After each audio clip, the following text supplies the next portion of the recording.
The 1954 television adaptation of Sherlock Holmes, a series that, although produced in the United States by Guild Films and largely filmed in France, has often been associated with British adaptations of Conan Doyle's work because of its faithful recreation of Victorian London and its enduring influence on the Holmes mythos. The series, which ran for 39 half-hour episodes between October 1954 and October 1955, was conceived by producer Sheldon Reynolds. It was notable for its brisk production schedule. A new episode was completed roughly every 4 days, and for its low-budget ingenuity. Although made for the American market, the production team built the eerie streets of Baker Street within the studios at Épinay-sur-Seine, recreating a strikingly atmospheric version of London complete with redolent cobblestones, foggy back alleys, and iconic landmarks, often supplemented with stock footage of Big Ben and Westminster. This melding of American resourcefulness with an investment in period detail helped the series capture the flavor of Conan Doyle's detective world even on limited means. At the heart of the series is a fresh interpretation of Sherlock Holmes, portrayed by Ronald Howard, a younger, more approachable version of the detective compared to the established portrayals by Basil Rathbone and others. In this rendition, Holmes is depicted as both brilliant and human. His keen deductive abilities go hand in hand with a certain vulnerability, a willingness to make mistakes, and an earnest desire to progress in his profession. His assistant, Dr. Watson, played by H. Marion Crawford, is not cast as merely comic relief or a bumbling sidekick. Instead, Watson is evolved into a dependable and intelligent partner whose sensible nature grounds Holmes's sometimes impulsive logic. Adding to the dynamic is Inspector Lestrade, portrayed by Archie Duncan, whose occasional over-earnestness and good-hearted ineptitude provide moments of levity as well as contrast to Holmes's cool precision.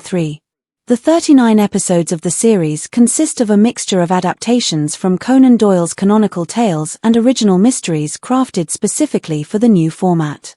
Many episodes propose self-contained cases that showcase Holmes's incisive analytical skills and his methodical process of elimination. For example, the series opens with the case of the Cunningham heritage, an adaptation that loosely mirrors the introduction found in A Study in Scarlet, where Watson first meets Holmes and becomes embroiled in a puzzling murder investigation. Other episodes, such as the case of the Pennsylvania gun, draw on elements of the Valley of Fear while reworking the plot to fit the condensed half-hour format. Each mystery is neatly constructed around a central enigma, often involving theft, deception, or a seemingly inexplicable crime that compels Holmes to use his trademark observation and deduction. Although the writing sometimes reflects the time constraints of a rapid production schedule, the series retains a focus on ingenuity over sensationalism, ensuring that even its original cases echo the deductive spirit that has made Holmes an icon. The episodic format also means that while there is a consistent mood and style across the series, each mystery almost feels like a standalone short story, offering viewers a regular dose of clever puzzles and unexpected twists. At its core, the series is a study in contrasts.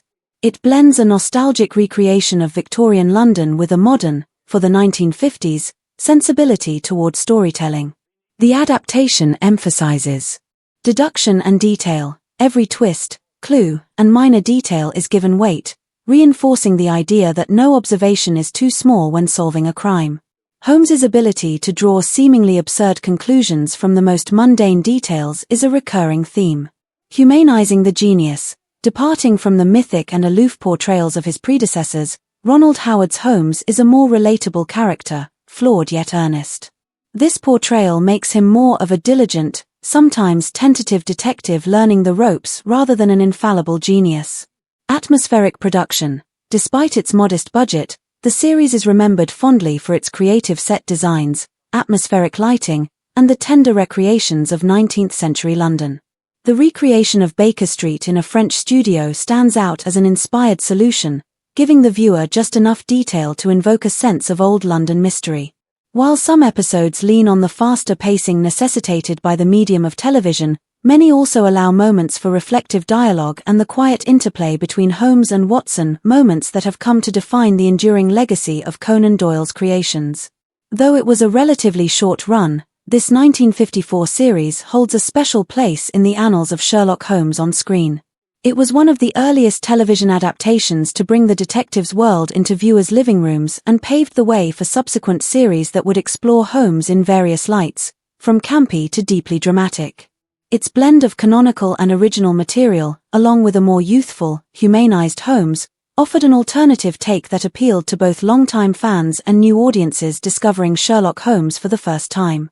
Over the decades, the series has garnered a cult following, celebrated for its earnest approach and its fascinating glimpse into the early days of television detective dramas.